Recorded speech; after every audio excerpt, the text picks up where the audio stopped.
then what about the part where Daring swooped through the massive barricade the hench ponies had constructed?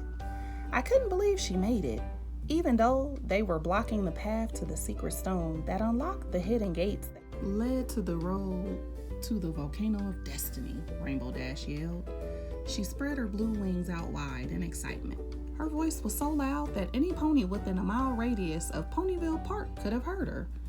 The only other time she got this worked up was when she was flying, performing a sonic rain boom, or when she saw one of the Wonderbolts do a sweet new trick. Spoiler alert, la la la, Twilight sang as she held her hooves over her ears. She shook her head back and forth in protest. Twilight, what are you doing? Asked RainbowDash, raising a skeptical eyebrow. Don't you want to talk about how so totally awesome the book is? Especially the part where, no, Twilight yelled. She softened her tone and added, sorry, no spoilers, please. You're not finished yet? Rainbow whined, doing a dramatic twirl before falling to the ground. This is the worst. I thought you, of all the ponies in Equestria, would be done reading it by now. Don't eggheads like you just look at the books and absorb what's in them anyway? She groaned. Twilight smirked. Sometimes Rainbow said things that sounded harsh but were really compliments in disguise. Whenever she called Twilight an egghead, she really meant that she thought Twilight was smart. Well, I can speed read, but this is a book I really want to savor and enjoy. Twilight held up her copy. A new one of these doesn't come out every day, you know. Of course Rainbow knew. She'd only been waiting for this daring do adventure for what, months? Hey, what is that and why didn't I get one? Rainbow pointed to the Daring Do bookmark stuck in between the pages about a third of the way through. It was shaped like the famous relic from the first book in the series, the Sapphire Stone. It was actually pretty sweet. They sell them at the bookshop. You can have this one if you want, offered Twilight. She passed it to Rainbow, clearly trying to make up for her disappointment. Nah, it's okay, Rainbow said, handing back the bookmark. It was a nice gesture, but RainbowDash's #1 problem still wasn't solved. She needed to find some pony who had finished reading the book so she could go over all the new awesome stuff that had happened in the story. Now, how am I supposed to talk about the coolest parts of the story if no pony has finished yet? Rainbow groaned.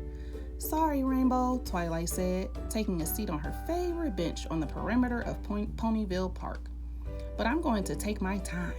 Then she opened her book and got settled for a slow, relaxed reading session. I guess reading is just another thing that showcases how fast I am and how slow every pony else is, RainbowDash mumbled before taking off into the clouds. Story of my life. Fluttershy, who was leading a group of ducklings to the pond at PonyVille Park, happened to walk past just as RainbowDash took off. Fluttershy noticed the look of dismay on Twilight Sparkle's face, so she made a detour. Hold it right there, little sweeties, the yellow Pegasus cooed to her feathered followers. I'll be just an itty-bitty moment, and then we'll go for that little paddle, like I promised. The ducklings responded with tiny, happy quacks. Hi, Fluttershy, Twilight said, still looking up to the sky in concern.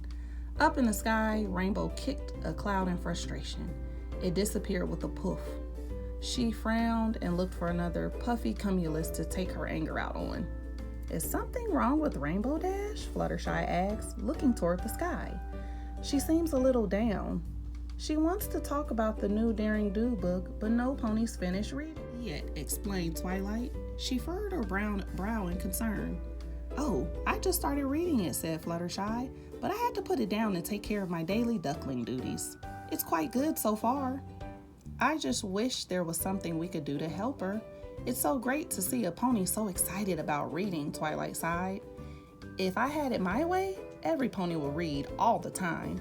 Then we'd have meetings and discuss what we'd learn and exchange ideas. So why don't you do that? Asked Fluttershy. It seems like fun. Fluttershy, that's perfect, Twilight replied, standing up. We'll plan a Daring Do book club, and we can hold it at the library. Then Rainbow can talk about the book all she wants. Rainbow flew down so fast that Fluttershy and Twilight didn't even see her coming. Now that's what I'm talking about, she cheered as she did a little backflip. By the way, I was totally listening to your whole conversation. That's the end of chapter 2, guys. Chapter 3 tomorrow.